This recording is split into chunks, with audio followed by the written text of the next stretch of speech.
process is, when we close the merger, we're going to be operating as a finely tuned organization, and that gives a huge amount of momentum into being one tightly integrated company. I feel fortunate that we're doing it that way. I guess we'll have to take a slightly different approach because we will be big company buying other companies going forward. So we have to sort of tweak what is our messaging and how do we approach those targets to make it attractive for them. You know, one thing that's sticking out, and as kind of a follow-up question, there isn't one way to do acquisitions successfully. There are a lot of different approaches, and maybe looking at it from a couple of different extremes from the teams. And so Lumio's kind of started, they've put the team in place, a significant team in place before they've even closed transactions. And going to the other extreme with Beauty Industry Group, with Derek doing the QuickBooks as when they did their first acquisition, and then building and scaling up to where they are today. Maybe share some thoughts around the team, I guess both directions. Lessons learned, Derek kind of scaling an M&A team up from very small to what you have today, and Wendell, kind of the benefits or value of taking a little bit of the gamble of saying we're going to put the team in place and build something amazing overnight. Yeah, our first acquisition, I did not deserve to be called a CFO, but I was running QuickBooks, and everything was on Excel. And it was Tanner was our first audit partner when we learned you had to have an audit to do something like that. So we called Tanner, they came in, cleaned it all up. And the first and most strategic and important hire that we made was our CFO, Darren Jacobs. And it was a little bit risky because at that point in time, we were, 8.5, 9 times smaller than we are today. And yet we were trying to hire someone that not only could, help us with the level we were at then, but be able to scale faster than we were going to scale to take us where we wanted to go in the future. And that's a hard thing to hire for at times, is to try to get someone that can not only is willing to do the level of work that you need today without a whole lot of help, but is able to scale and grow. And so Gage Capital, which was my first private equity partner, had this philosophy that I needed to hire ahead of that curve and hire for a bigger position than I might normally have done otherwise. And with Darren, it worked out perfectly. We're now, potentially by the end of this year, maybe we're north of 10 times larger than we were when he came on 5 years ago. And it's been able to help guide us through that. Subsequently, as we've gone through and layered on more acquisitions over the years, we've made eight strategic acquisitions, divested 3 of our businesses and sold them off to either other private equity groups or other businesses, and then sold ourselves 3 times, as you mentioned earlier. And as we've done that each time, we've then taken that opportunity to say, okay, where are we at today? Level setting again. Where do we want to go in the future? Let's go ahead and hire for that now, but not necessarily doing it with numbers of people, but with a few individuals. And along this journey now, I've been doing this for 15 years. It took 10 years until I learned about growth via acquisition. But along that journey, we've never had a member of our senior team leave the organization.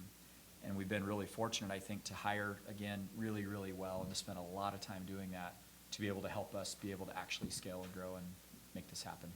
Okay. And I think so much of your team answer is actually dependent on size of acquisition you're doing and what the intended outcome is of those and that process. Because everyone always says, right, like that the amount of work to buy a large company and a small company is the same. That is true from lots of the due diligence. It is not true from the integration side. It is also not true from the operating side post-transaction. So it's always the attorneys who say it's the same amount of work, right? I created all these docs. But the amount of work that you do to make something successful is really complex. And so I think based on size of deal, you end up approaching it differently. Where you guys are, where Lumio has really started on saying, okay, as we go in, we get our fundraising, we're doing these 4 acquisitions, it sets the bar for what that is. And then when you look at companies like ours who are thinking about acquisition as growth vehicles and very strategic mechanisms, you tend to approach them and the integration a little different, only because your risk profile sits a little bit differently, and the size of the transactions are sometimes at different scales. I mean, you could be buying anyone from a $10 million to a $70 million. You might not be buying a $100 million company every time, and so you create, I think, different systems for what that is. I mean, at least we have found that you have to make sure that your integration plan adapts to the deal you're doing, the structure that you created for the transaction so that the incentives are aligned for success on the outside, on the outcome, because they all don't look exactly the same. And so your plan has to be very adaptable into those, and you really have to recognize size of transaction, and the effort that it takes for that, and the risk profile you're willing to do for that deal versus a really large transaction. And that includes every aspect of the business you're trying to integrate with. I think the fail case for acquisitions is not understanding where your talent gaps reside. So I'm a big, people who work for me know that I preach talent density, and I'm new to Utah, so I may be one of those Bay Area transplants that's living here full-time in a year. So we can assimilate, by the way, so don't California my Utah sticker on my car. You say you can assimilate or you Which, can't? I can, yeah, Oh, you we can. can. This is an incredible place, by the way, I appreciate the fact that talent in Utah is very sticky. It's not like, I've spent 25 years in Silicon Valley and people jump around like that video game Frogger. And you can really, you can get great people. So to that point, I've spent, when I got here, the first 8 weeks digging in and trying to find people that I could say had been there, done that. So the first 4 VPs that I hired, 2 of them are coming from billion-dollar revenue companies. So they know what risks are around the corner that we need to prepare for today.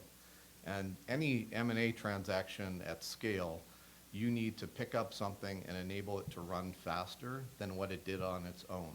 And candidly, that's what owners who are sole proprietors want to do. We're acquiring companies where people have inherent skill set in operations or sales. They don't want to do anything related to managing the business from a financial perspective. So the upside for them is we'll do that at a world-class level, enable you to focus on what your core competency is, and they're super excited. So yeah, these are, they're different ways of doing it. I think what's interesting, I've been in the market a long time and have never seen the kind of appetite where industries are going from something nascent to something very big really quickly. I was telling Sydney I've actually been a customer of her brand before, and I had no idea, how quickly it was growing. But the affinity of products like that and their ability to resonate with consumers creates big businesses very quickly. It's actually a really cool moment in time where that's possible. And in the last 18 months, it's exploded.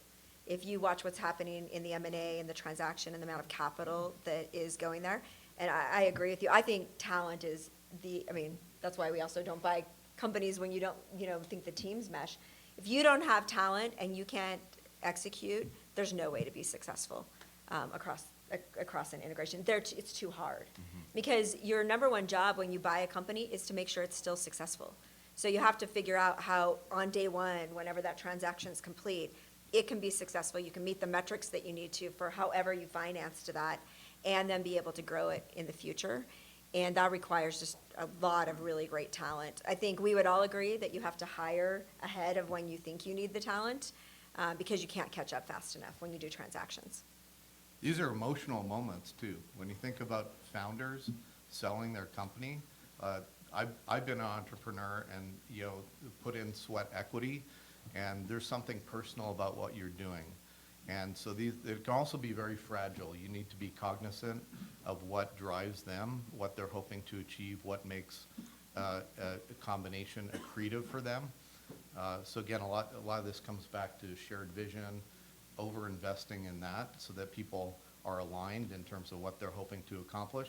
And I tell people, I've gone around the country to various parts of the organizations that we're acquiring, and I ask each person, send me an email telling me what the definition of success for this merger is for you personally and professionally.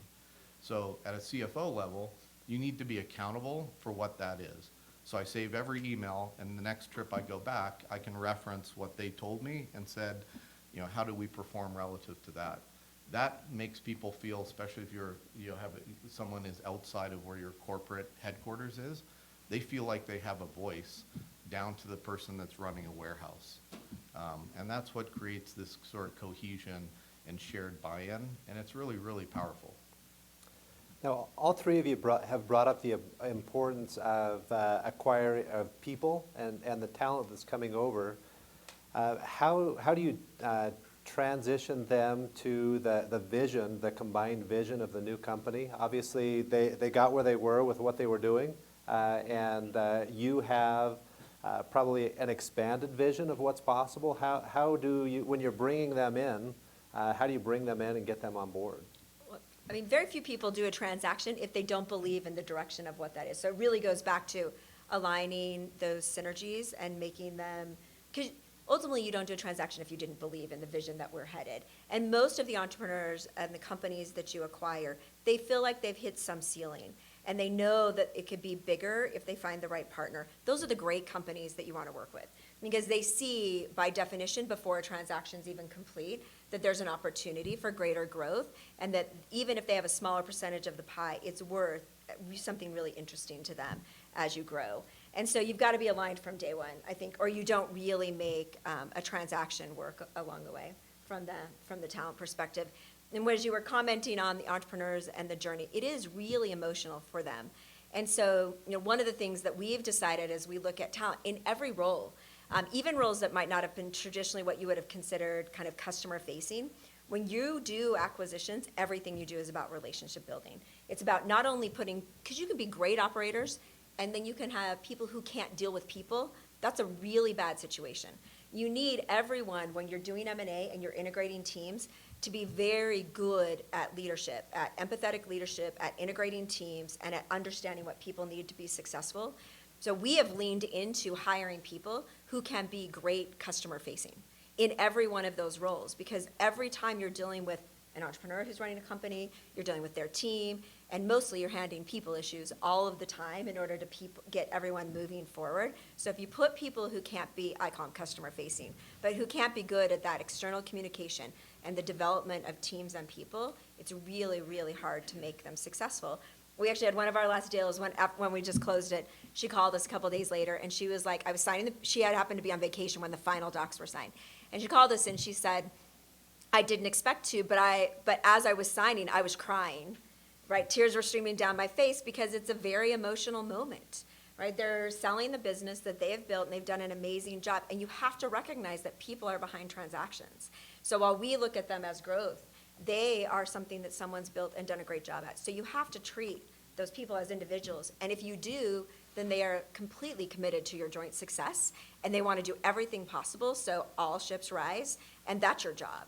And so we take it not as a transaction, but as very much how do you create really meaningful growth by creating great teams that are aligned, and it comes because you appreciate people. I think two other things maybe that I might add to that we've sought to do, and I think we've become better at it over the years. Each time we've done it, we've learned and said, okay, what are we going to do differently? But two conversations that we like to have up front now is one centered around expectations. Saying, okay, so, target company, what do you expect of us in a dream relationship and partnership? What does that look like? And what are those expectations? And write them down. Tell me more. Yep, add them on. Excellent. I can live up to every one of those. Or it at least helps to have a conversation ahead of time about what's important to them. But then flipping that and say, would it now be okay if I just shared one or two expectations that we would also have of you coming into this new partnership? And we try not to use words like we're buying you or we're acquiring you or things like that, right? So we try to use those words very carefully. Words very, very much matter. Collaboration matters. Co-authoring matters. We try to use those types of words. So first is around expectations, both sides. And then the second one is predefining the success together.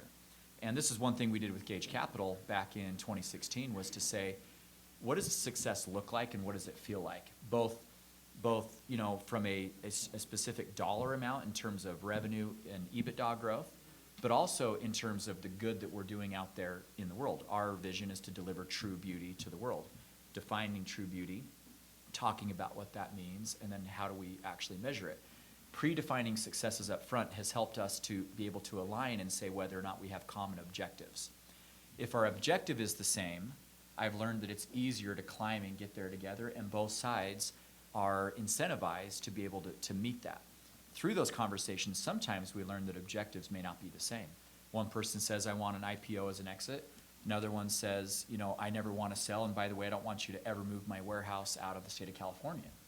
So as we start to learn objectives, it's really helped us along the way to know how and what we need to resource around that in order to make it be successful. Okay, no, thank you. So we have two CEOs sitting in a room full of CFOs. Sorry. And, right. Anyway, Derek, you mentioned that one of your most important early hires for your transaction team was a CFO. What do you expect from a good CFO in an M&A? I think the biggest thing that I probably expect, and Darren does an amazing job at this, is looking around corners for problems to come before they ever come, and to be flagging what that looks like, whether that's a softness in earnings, whether that's interest rates changing, whether that's, we're paying too much of a multiple here for a business. Looking around those corners and anticipating ahead of time what those challenges are. Gary mentioned earlier in his address today about, one of the best jobs in the world being a CFO because you're right in the middle of all the action. Well, being able to read those cues and then to interpret them as to what it actually means for my business and helping me see that ahead of time is great. And so I have viewed Darren with his crystal ball there as such an important asset. And many, many times I may have an idea for the strategy or the vision, but his ability to say, well, here's the things happening in the world today that will help us or hurt us. We're doing business in 5 currencies, Darren, is that right? We're having to do FX hedging and all that, 5 different currencies around the globe. That is not easy. That is a challenge. But his ability to, again, anticipate ahead of time what's going to be coming by staying attuned to the things happening in the world and then applying it at the level of human hair extensions allows for us to probably succeed and become hopefully better than any of our competitors. That's probably the chief thing there. Okay, excellent. Cyd, do you have anything you'd add to that? Yeah, I mean, that's a really good high-level summary of what I think is really important. It's really about problem solving. I think when we look at the business, I also think about how you apply that in kind of 4 different areas when you do transactions. So you have everything that you have to do on creating valuation, understanding, the way that you're going to structure a deal and how that ultimately impacts your model and your financials. You're looking for support from your CFO whenever you model those out, and for their ability to predict things because of the rest of their view on financials that you should be aware of in the transaction. You then always have this integration phase where there's all sorts of complexities and that are really critical in making things work. So you have to lean heavily into your CFO to be able to do a couple of things. One is figure out how you integrate those financials very quickly. We tend to buy businesses that are not on accrual accounting. Most of them are in cash-based accounting, which means in the first 30 to 45 days, you have to basically, create their new chart of accounts and then go back and do the financials and move them from cash to accrual. And that's a big job to be able to do that, but you have to do it because you have to very quickly understand what the data tells you and how you move forward. So there's 2 components in integration. It's both really getting those financials done very quickly so that you know where you're at, and then also creating the key indicator metrics and dashboards so that you have data in real time that you can make decisions. Because every business has leading and lagging indicators that tells you if it's on track.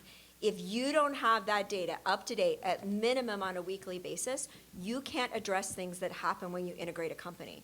And we've seen this time and time again. So when we acquire a company, within the first week, we put a metrics dashboard, even if it's imperfect because we don't have all the systems done, to make sure that we're talking about the conversations that create the most risk for the organization. Because we have certain metrics we have to have those businesses hit as we integrate them. And if I can get data fast enough, the team can rally behind those solutions. That becomes a really critical function, and you have to have your CFO who can find those things, but who can also take that leadership role in helping you have those conversations consistently. And when you see something that's off, being able to activate very, very quickly. And then you have this ongoing operations need of your CFO, which is creating your budgets, which is creating your forecast, which is creating your model that aligns with your vision, and then making sure that every one of your areas of the organization are successfully executing there. And so you lean heavily into your CFO across this entire ecosystem, which is why you have to have really great partners in your business in order to successfully do that. And when it's fractured or not working, the risk is really high because the data tells us your most successful outcomes. And so that's why your CFO, I think, is such a critical partner in all of those, in all 4 of those areas. And that's what I expect from the CFO who partners with me and everything else in the business. Okay, excellent. Thanks for sharing that. And then, so Wendell, Probably your most unique insight in this room is you're not from here. You're a recent transplant, and so Utah is a little bit of a different place. And there are probably some things that you've seen, good things you've seen, and maybe some blind spots. Would you mind sharing those? Yeah, so I mentioned talent. So this is a very sticky workforce. I think that's a very favorable trait. I think the access to high quality talent just from the university system is pretty staggering. I think I'm intrigued, having been in tech my whole life, the purity of this area from a software perspective. There's some really, there are going to be some very enduring companies that come out of this region that I'm excited about observing. Some of the things that I've noticed that maybe not so positive, and we go through these RFP cycles with us as a customer. Everyone wants to buy from the hometown hero, and so you have local software companies that we've discovered, because a lot of the founders of the companies that we're buying have originated in Utah. So they bought a lot of products from companies here that actually are not the leaders in their respective spaces. So it's an interesting dynamic. I get it, people want to buy local, but not over-indexing on that. There are some companies where it's surprising to me that they're not as generous in terms of equity to employees. So you've had some very large exits here, but if you peel back the onion, whether it's Qualtrics or other companies, it hasn't been widely distributed. Our company is going to be, I'm here because of a guy named Greg Butterfield. I took a software company of his public in 2002, so we've known each other for 20 years. He was hired by Blackstone to take Vivint Solar public out of Vivint. We are going to be a 100% employee-owned company until we're public, which is a great advantage. So we have profitable companies that can service debt. And so when I recruit people, I sell them on the future value. And this is not as sophisticated a community with respect to equity value. I know that story, and it really resonates with people where, look, I understand that we're going to ask you to come to Lumio and leave a 30% bonus on the table, but I'll paint the picture of what, as a shareholder, this could mean to you over a 4 or 5 year employment period, and the whole nature of the dialogue changes, and they want to be a part of that. So that's what I'm excited about. I think this is a very vibrant area. There's so much talent, the diversity of it, and it's not in a bubble. I'm excited, actually. It feels weird to say this, to leave a bubble area and come to a place where there's a lot more grounded people and build companies alongside folks where it might be the best. I'm hiring people and I tell them, shame on me if this isn't your most memorable part of your career. And I hold myself accountable to that. Hopefully we'll be able to accomplish it. Excellent. I just want to echo too the equity conversation, because I've spent my entire career in tech also, and I think we should be very good at giving equity to the people who help us build companies, and it's not always true. Because companies are only built by great people. They're not ever built by one great person. They're built by an entire group of people who make it successful, and I think we should be very aware of leaning into that, because it in turn pays dividends back to the communities that you can build and the belief that people have on companies. Great. Well, the time has gone way too fast. We've got about 5 minutes left, and I've got like 2 pages more questions. And really appreciate each of you being here. Certainly able and worthy keynote level speakers that are willing and generous on the panel to share these thoughts and ideas. But I want to give you each a couple of minutes with just a final thought, call to action, or something meaningful to you that you could share with the group. Go first? You get to go first. I think that this theme here that we're just ending on here is really unique. I sit on the board of the World Trade Center Utah. I'm the chair of the Global Business Services Committee on that board. And so I have a lot of looks and opportunities. John Huntsman chairs our board. They have a fantastic CEO named Miles Hansen, who's done just a bang-up job on, really, in fact, this is probably a top 3 World Trade Center in the United States for what he's doing and building. And then looking at the talent and the businesses that are being created here in Utah, and we're just getting started. The infrastructure that is being built will only allow for this to progress faster. The awareness of Utah and what it can bring with our seasons, where we're situated in proximity to 3 or 4 hours south to beautiful Red Rocks, going east to the mountains or north to, up into Idaho and the lakes and stuff, is really unique and is creating an opportunity for a lot of people to want to be here. And we have a great opportunity, I think, to continue the trajectory that we've been on to be, if not the best state in the union, a top 3 for decades to come. But that only happens by businesses making strategic decisions to continue to feed into that. And Reed, as you opened this up earlier, we've talked about great businesses over the years that have been built up and then sold off and therefore left the state of Utah. And as we're able to continue to really focus here on what we're doing, I think we're able to do things that many other states aren't able to do. We have an amazing, I think 70% of Utahns that are of workforce level speak more than one language, for example. The tech scene's been amazing. CPG is growing. The things that companies like Traeger and Backcountry are doing and bringing to downtown Salt Lake are really helping and additive. And so I'm just very, very bullish on all things Utah, and predominantly because of the people that are behind it. I couldn't agree more with your point that great businesses are not created by a person. A lot of times when we leave an organization and if it falls apart, we say, wow, look how important I must have been because it fell apart when I left. But what's actually really cool is when we leave an organization and it thrives and it does better and the people we are working with continue to grow and build, because that shows my impact that's made on there. So if I had a call to action, I would just say, keep being contributors and let's help Utah be a state that contributes and that develops and that works together to be able to bring about these great successes. Super, super bullish on just hundreds and hundreds of companies that are being started and built here. And I'm just so thank you for your efforts and for being a part of it. Thanks, Derek.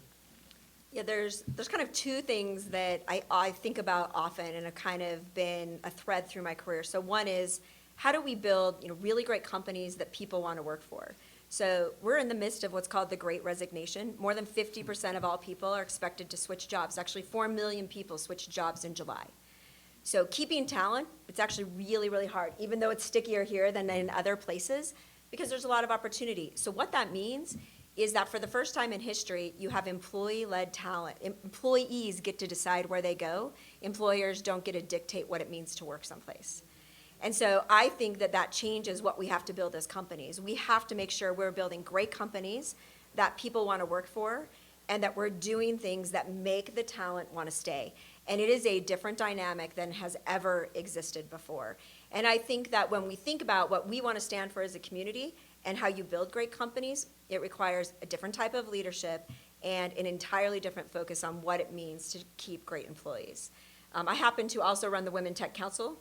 I'm a computer scientist by trade, so I think often about how you increase the number of women going into STEM fields and what that means from high school to the boardroom. And they have options, and we have to increase the opportunity that exists for all of those. But I talk day in and day out with people who only go to companies when they know that there is a great opportunity for them and it's a culture that they want to go into. And what culture means now versus what it meant 18 months ago has changed. So if you can't recruit talent, it is very much about culture, and it's very much about not adapting to what is required today.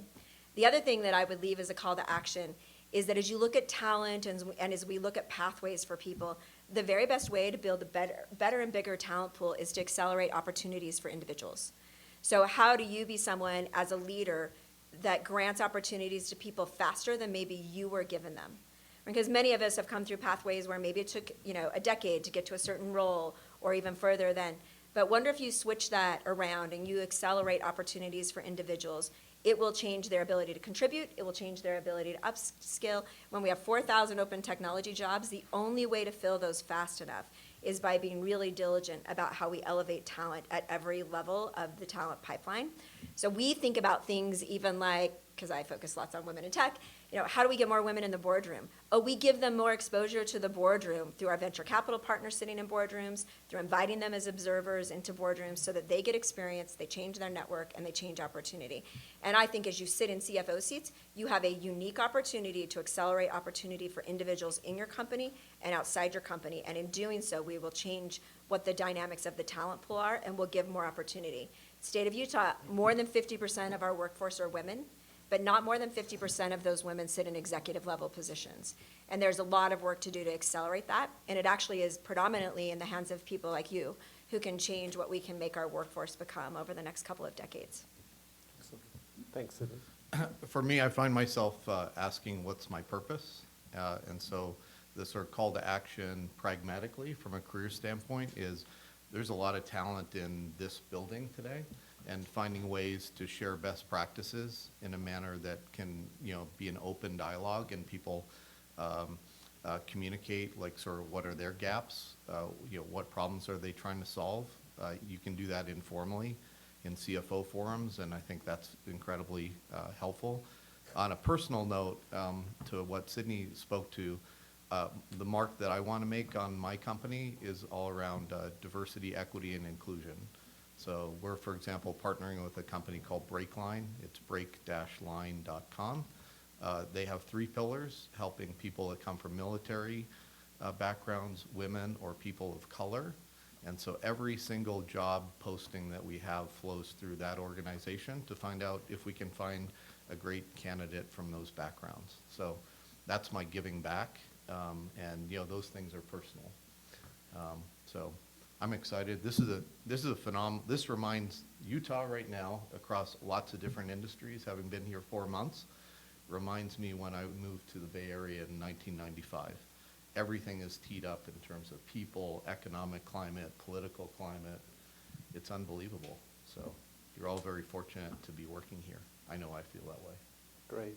Well, I really appreciate your comments and your insights and your wisdom that you've shared. And my call to action, joining theirs, is within your lives and your organizations, I'd invite you to reimagine what's possible and not get stuck with what's been, but to catch a vision for what it can be, and then lead making that happen. And please join me in a round of applause for our panel.